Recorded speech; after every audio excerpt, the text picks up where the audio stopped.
Hey, what's going on, chumpers? I am currently in a petty beef with a 5-year-old, and I am winning. No you're not. Yes, I am. No you're not. Yes, I am. No you're not, and also, you smell like doo-doo.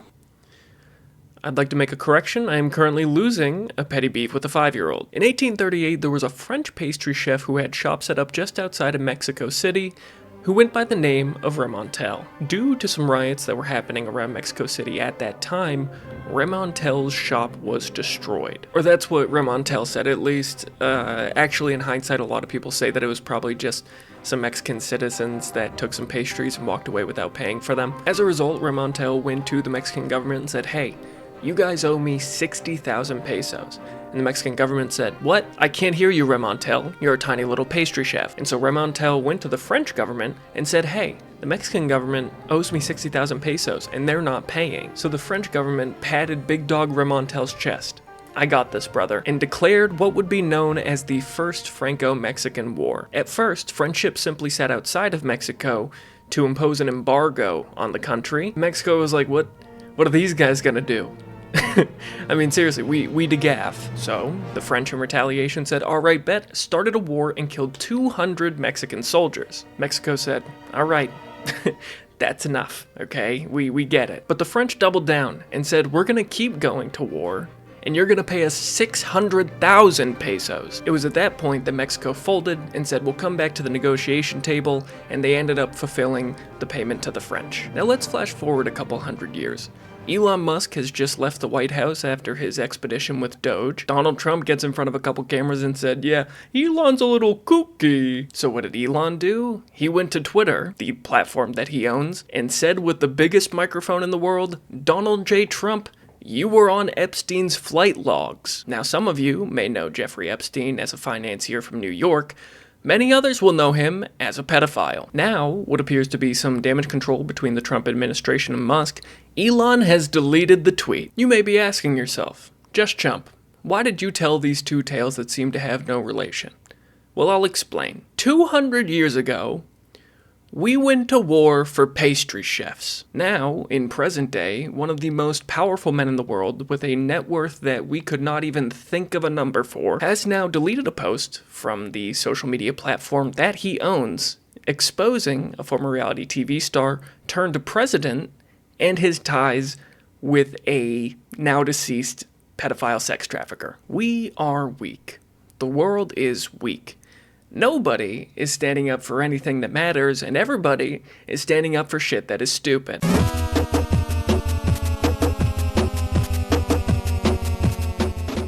We used to have poets who wrote about the love of their life in a way that you could not even describe. Take Tennessee Williams, We Have Not Long to Love. In silence, I have watched you comb your hair. We used to have music that told stories that made real impact on the world. Take Creedence Clearwater Revival, Fortunate Son. Some folks are born silver spoons in hand, Lord don't they help themselves. No, but when the tax man come to the door, Lord, the house looking like a rummage sale. Now, looking around today, what is the major mass phenomena in media? Podcast. Come on, you can do it. Put it right side up. Just You can so do it. doesn't You spill got on this. All right, bro. I can't do it. Here. All right. Oh my god. Now. It's a little. See, it little is. I gotta grip it. Uh-oh, Andrew. If you can't open it either. Well, your hand greased the whole top of it. Nah, you fucker. That was bullshit. Bullshit. I loosened it for you. I just want to say for record. We got a little olive juice. Let's get off. Wow, I'm enjoying this. Holy shit, it's so much fun, I love it. That is a clip from the Whatever podcast. Basically, their whole thing is, how do we make women look as bad as possible at all times? They bring on these alpha-type dudes to talk down to just a room full of women, and they get a handful of women that half the time go, you know what, this guy's kind of agreeable. When in reality, they're just dudes who failed out of their MBA and now just sell courses online on how to elevate your mindset. It's stupid. The whole thing is stupid. And I think everybody who's sitting in that room probably in the back of their mind is thinking, this is not what I want to be doing with my life. But guess what? It's easy and it gets clicks. It exists because it exists. That's about as simple as I can put it. It exists for no other reason than to take space online.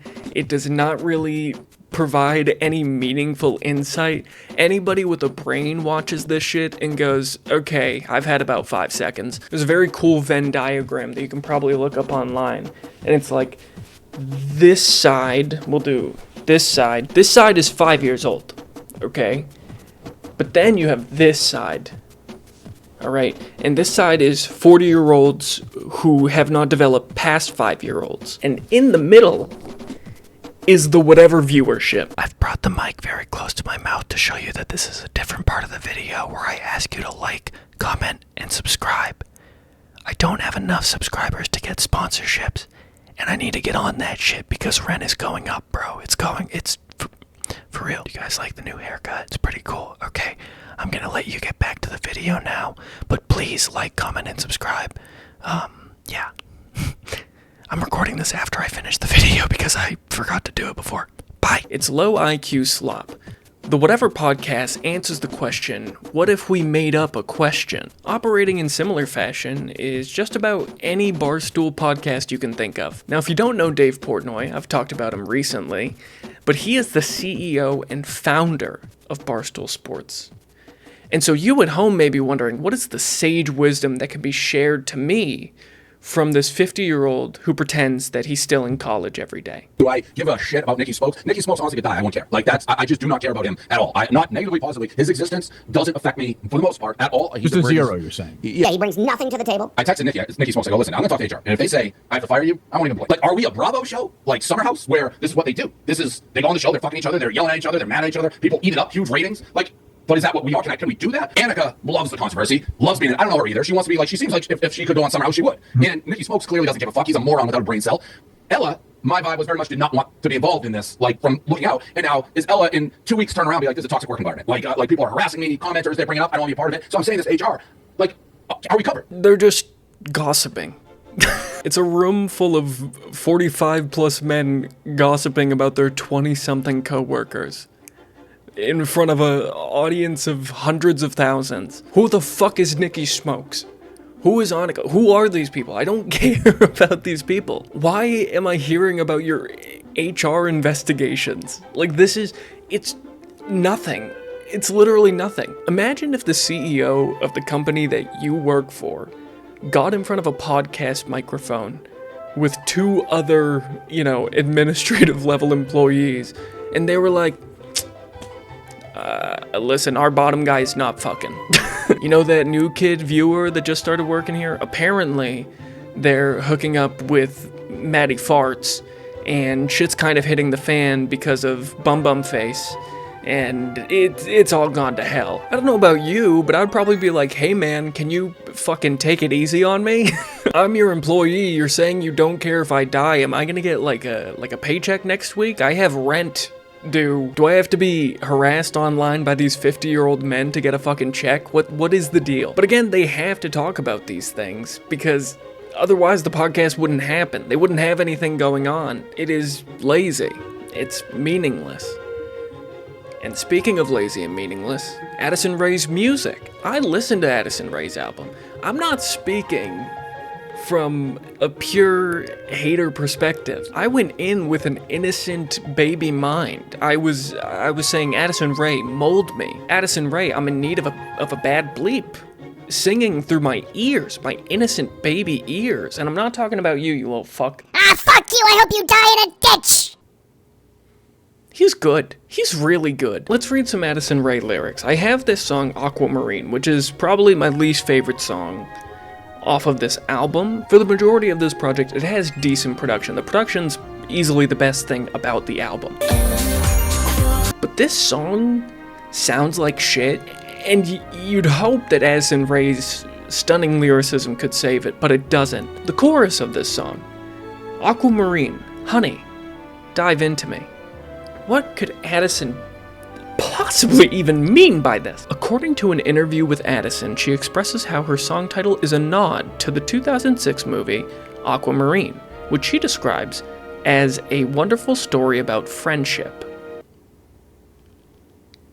Likening herself to the color-coded hues of a summer's day pool, Evocative to the young lust of Diet Pepsi, Addison is telling her partner to feed into the lustful ambition and dive into her. Fucking okay. This song is a nod to the movie H2O, which is a beautiful movie about friendship. I don't know who they are paying to be on Genius writing such powerful descriptions of Addison Rae songs, but it's just not needed. Looking for personal meaning in an Addison Rae song would be akin to trying to find moral virtue in a Talk to a podcast. I understand that it's pop music. I know that not all pop songs are like world revelations that are cracking minds. It's music to dance to. We dance and we have fun. Like I do like those songs. But like it's Addison Rae.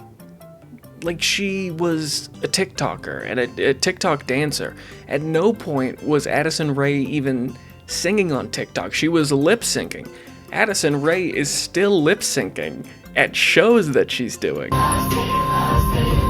Does she like making music? Does it serve any meaning to her to make music? And this is a pretty consistent pattern that we're seeing nowadays. Social media stars go viral for doing whatever they do, and then suddenly they're like, wait a second, I've been an artist. You can look in the same category as Addison Rae, a TikToker turned musician, somebody who's trying to make music that is actually meaningful and powerful. Mr. Alex Warren, fellow hype houser. Alex Warren is now like a holy song singer. I don't know what happened. They say the holy water's watered down, and this town's lost its faith. Our colors will fade eventually, so if our time is running out day after day, we'll make the mundane our masterpiece. Hopeless hallelujah on this side of heaven's gate. Oh my life, how do you breathe and take my breath away? At your altar I will pray, you're the sculptor, I'm the clay. Albeit, it's a love song, but incredibly cookie cutter. Incredibly religious. It's a song to be sold to a simple listener. This music sells for the same reason that right-wing grifters are right-wing grifters. Conservatives are very, very willing consumers. If you can make a song about God and love, there is a 50-year-old white woman somewhere out in the Midwest that is in love with you. It's the same as anything else that's out in that same space. And that is the thing with content creators wanting to be musicians, is they don't want to make music, they want to be popular musicians. This was sort of my main contention in my last video, but the art is not art. The art is the product, and content creators want to bolster themselves up and hold the attention as long as they can, and this is how they exist in a space where they aren't as relevant where they once were. I had not heard about Addison Rae in years until she was featured on the Charlie XCX song. I have not thought about Alex Warren at all until he started making these songs again, and people were like, wait, Alex Warren makes music? And you see these things and you go, they make music, okay, well, good for them. But the music is just the same shit you could hear on any radio station. So it's like, what is the point? We're creatively bankrupt. There's no new thought. There's nothing new to do for people who do not truly have their heart in it. Take a look at movies. Take a look at the movies that are in theaters right now. Ballerina. This is an offshoot of the John Wick cinematic universe. Live action Lilo and Stitch. Karate Kid Legends. What could that be from? The 50th Mission Impossible movie in the world, another Final Destination movie, which I've heard is good, but still it's another Final Destination movie. Thunderbolts, the new Avengers. Now I'm gonna count 13 movies on this list because Dogma is a reshowing and Dadadan is an anime movie, so it's really an extension of the show itself. 6 of the 13 movies that are out today are of a cinematic universe or a sequel or requel or what have you. Half of the movies in the theater are not a new thought, a new world, a new story. Why? Because they sell. That's what everything on the JustChump channel comes back to. They sell. It makes money, so they do it again and again and again. And we as viewers are like, well, fuck it, I'm sat. No! Don't do that. Stop doing that. My favorite pastime is seeing a movie from these cinematic universes or, sequel, requel, whatever, and seeing them fail. Seeing that they spent $600 million because they expect it to be what everybody wants, and then it's just not. Now, albeit, I feel bad for the artists that are working on the project, that are just there to get a check because fuck it, whatever. It's their job at the end of the day. They kind of need to be there to make money. But still, it's like, the dollar is the most important way that we can show what we want. And so to see the world collectively tell the higher-ups, hey, this is fucking bullshit, give us something new. Oh my god. It seems like such a simple concept. And we do it all the time. Look at Morbius. Morbius was supposed to be this really cool, kind of edgy comic book film coming out from the Marvel Cinematic Universe. But it had Jared Leto, and people really don't like Jared Leto, so they didn't see the movie. But then people went to Sony and they were like, no, please put Morbius back in theaters. Please put Morbius back in theaters. We missed it the first time. And Sony listened. They put Morbius back in theaters. And then people didn't go again. And it's not like they can just go, okay, yeah, let's put the movie back in the theaters, whatever. No, it cost money to put that movie into theaters. I think it's one of the greatest examples of our time of movie audiences showing a company what not to do. And I wish we could do that with everyday products that we use. But unfortunately, that's not the case. Do you remember what Netflix was? Netflix was like $5 a month, and you could share it with anybody. You could share your Netflix password with anybody, and you could watch whatever TV show, whatever movie at the resolution that it came to the platform, and you would have no ads. And that was the whole selling point of streaming. It was like, oh, if you just pay the subscription, you can watch what you want to, and you don't have to watch ads. These are now the Netflix plans. You can get standard with ads, which is ad-supported, all mobile games. We don't need mobile games from Netflix, but most movies and TV shows are available. A lock icon will appear on unavailable titles. Watch on 2 supported devices at a time.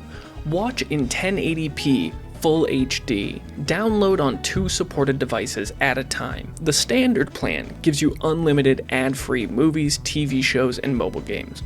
Watch on 2 supported devices at a time. Watch in 1080p Full HD. Download on 2 supported devices at a time, an option to add 1 extra member who doesn't live with you. The premium Netflix subscription gives you 4 supported devices at a time. You can watch things in 4K. You can download on 6 supported devices at a time, and there's an option to add up to 2 extra members who don't live with you, and Netflix Spatial Audio. The Netflix standard with ads plan runs at $8 a month. The standard runs at $18 a month, or you can add an extra member for $7 a month. The premium plan runs at $25 a month. You can add up to 2 extra members for $7 a month with ads, or $9 a month without ads. So basically, Netflix took their product and said, okay, remember how you used to have all the stuff in the premium plan for $5 a month and more? Well, now the worst version of that is gonna run you $43 a month. Ooh, sorry. Oh, you wanted to watch that movie in the resolution that you wanted with more than 2 people watching the thing at a time? Ooh, that's gonna be $43 a month. Are you mad? Are you mad at us? And people were like, fucking, yeah, dude, we're mad. But like, what does the standard plan look like? Like, how much do I have to pay? And it's like fucking everything now takes a monthly subscription. You can't have a game console without a subscription. You can't have a Peloton without a subscription. It is a bike that doesn't move. It's a bike that doesn't move, and you need a subscription. What the fuck are we doing, dude? And on top of that, everything is made like shit.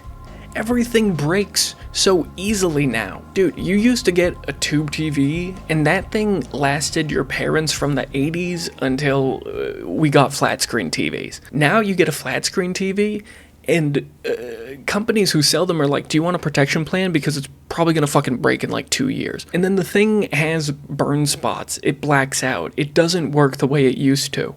and you go to the company and you say, hey, this is defective, I didn't do anything, it's not working anymore. And they go, oh yeah, you have to buy a new one. Dude, they were breaking iPhones on purpose. They were making the iPhone shitty so that you had to buy a new one. There was nothing wrong with it. Apple fucking tanked that shit, and they are still the game. Competitors are not even close to the range that Apple is in. And you may be saying, JustChump, why are you on a soapbox right now? Why are you acting like you're holier than thou because I like Netflix and I like iPhones? Motherfucker, iPhone and I got Netflix. I get it. But this is the problem with capitalist systems, is that we have to exist within it. If we want the things that we want, unfortunately, the people who sell it make the rules. Now, there is a caveat to this, because while the people who make it do make the rules, we, as the people, have another body of people that make rules that tell those people who sell it what to do. And you may not know this, but this is a revolutionary thought. The fact that a governing body is made by the people, for the people, to serve the people. Surely they are holding these people up at the top at higher restrictions. They are really making sure that their constituents are cared for. Just fucking kidding, $40 billion to Israel. Wow. To this day, it still makes no sense to me that government leaders can take money from a country or a corporation. Neither of those things should exist. If we were really fucking serious and cared about what this government is for us, there would be an individual cap at like $100 per candidate. But instead, we have the guy who owns Twitter running a multi-million-dollar campaign for a former reality TV star who was the son of a landlord mogul. And it's like, yeah, well, that guy controls fucking Twitter, and the guy who owns Facebook is like buddy-buddy with that reality TV star, so it's gonna fucking be him, unfortunately. And they fucking spew out whatever, dude. They really spew out whatever. Every day they're making new storylines in the world that did not exist before because it did not matter. Do you know the name Riley Gaines? Honestly, you probably don't. Mostly because she finished 5th in a swimming competition and happened to tie with a trans woman.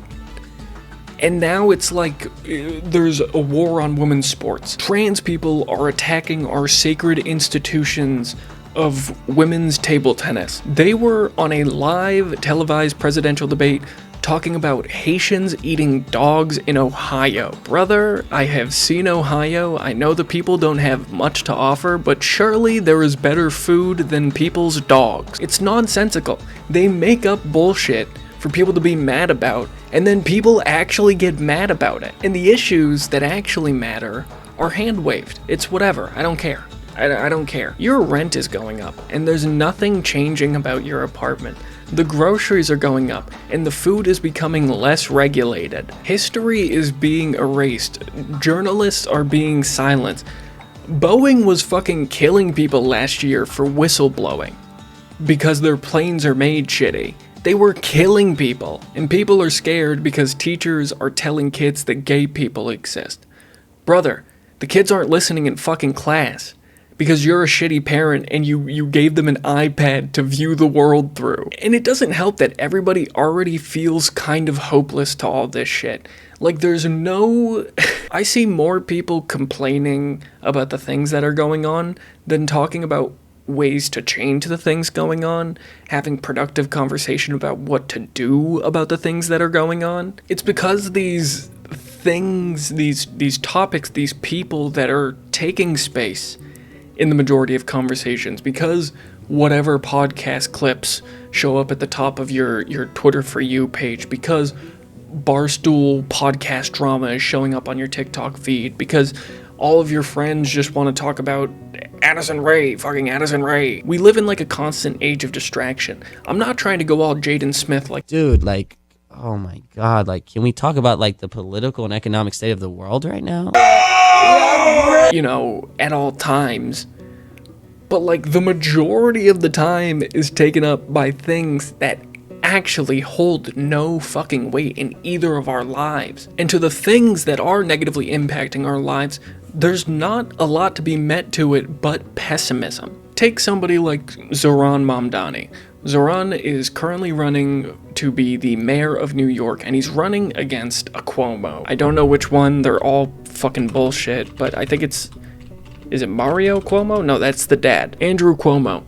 This guy has, like, multiple sexual assault allegations against him. He is a part of a very rich family. It's basically like the Kennedys of New York. And Zoran is one of the most progressive candidates that we have seen in a major election like this in a long time. He has built his platform off of making New York affordable, a rent freeze, affordable childcare, affordable groceries. He is outspoken on divisive issues like the genocide in Palestine, and he is in support of Palestine. He is not taking PAC money from major corporations in order to help bolster his campaign. He has really been a person of the people. But you still have people critiquing him online. He's not in enough support of this.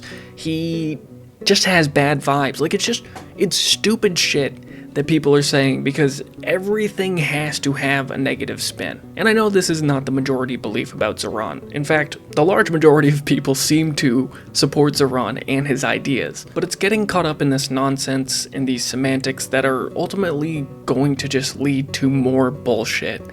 And it's so frustrating. So what can we do? Do we roll over and fucking die? Obviously not. Obviously not, dude. But I think at a time where we essentially live in a dictatorship, call it what it is, it's basically a dictatorship, we have to have some fucking conviction. Be passionate about the things that are meaningful to you. And I'm not just talking about things that are important politically, right? Be passionate about things that you are passionate about. If it's fucking art, if it's sports, if it's math, if it's bullying a 5-year-old, you are a piece of shit. The sands of time will fall, but nobody will bother to remember the ones that carried you. Do you even know what that means? Nope, I'm 5. Fair enough. But when you have something that you care about, when you have something that brings you joy, breathe life into that. Care about that. Really fucking care about that. Don't just say you care about that. Don't just think you care about that. Show that you care about it. Do something about it. It could be going to a book club if you like books. It could be, organizing in a protest for something that you feel strongly about. But these things that are so meaningless online, these, stupid podcasts and the, social media stars turned musicians or whatever, this random shit. These people are time thieves. They are time thieves. They are energy thieves. They are thieves of joy. I'm joking, but I'm serious. The more time you spend thinking about and engaging with things that really don't have an impact in your life, it is less time and it is less energy that you are not spending on things that you actually love, the people that you love. And again, I'm not coming out of this clean either. This is a moment of reflection for me just as much as it may be for you. Or maybe it's not. Maybe you are doing these things already.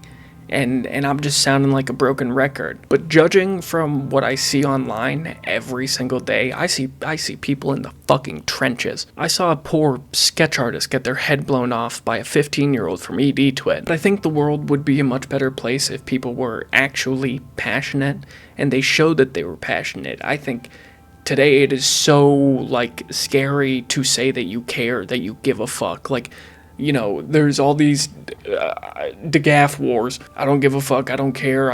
I'm nonchalant. I'm fucking whatever. You know what I mean? It's the coolest thing is to just be a mindless zombie walking through life and existing as it does. It's so lame to actually have some fucking backbone when you're talking about something because you're doing too much. You're overdoing it. No, I'm not. I do this YouTube shit. I do this streaming shit. I do TikTok. I do all these things. And sometimes I catch myself being like, I'm 24. I'm 24 and I'm sitting at a fucking computer making YouTube videos for some 17-year-old to watch while they're eating breakfast. And they're like, This guy has a good point. I'm gonna, text a girl today and ask if she wants to hug after school. But, I do this because I enjoy it, and it brings me joy. I like talking. I like speaking about things. And not to make it all about me, but apply it to your own life. There's probably something that you like to do and you go, oh, well, this will never go anywhere, so I'm wasting my time. I should just get a real job. And it's like, no, fuck that. Fuck jobs.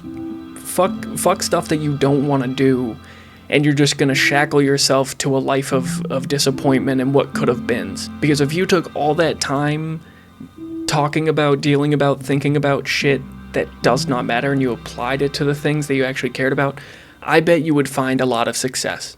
And I wish you a lot of success. And I hope that you do actually do that. You take something from this video, which is, again, just kind of a random word mesh of whatever the fuck. I hope that you take a leap that makes life more worth it. Because right now, there's not a lot of people going to war over pastries. Go to war for your pastries. Even the croissants. Thank you for watching yet another JustChump YouTube video. I hope you enjoyed it. I hope for this to be the last sort of rant-ish video for a while.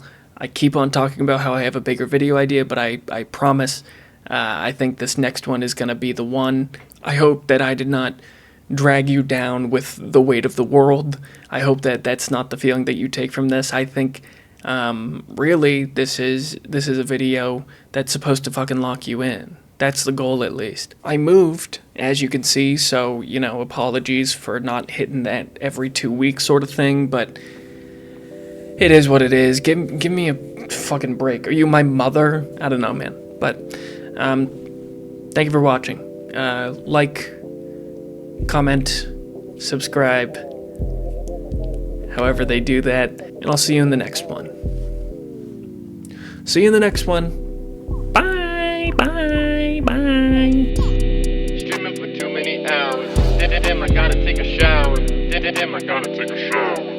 Damn, I gotta take a shower. The shit is slapping like the mountains. Check, full, I'm just steady chowing. Drivers get the buckets out. It's about to get wet like a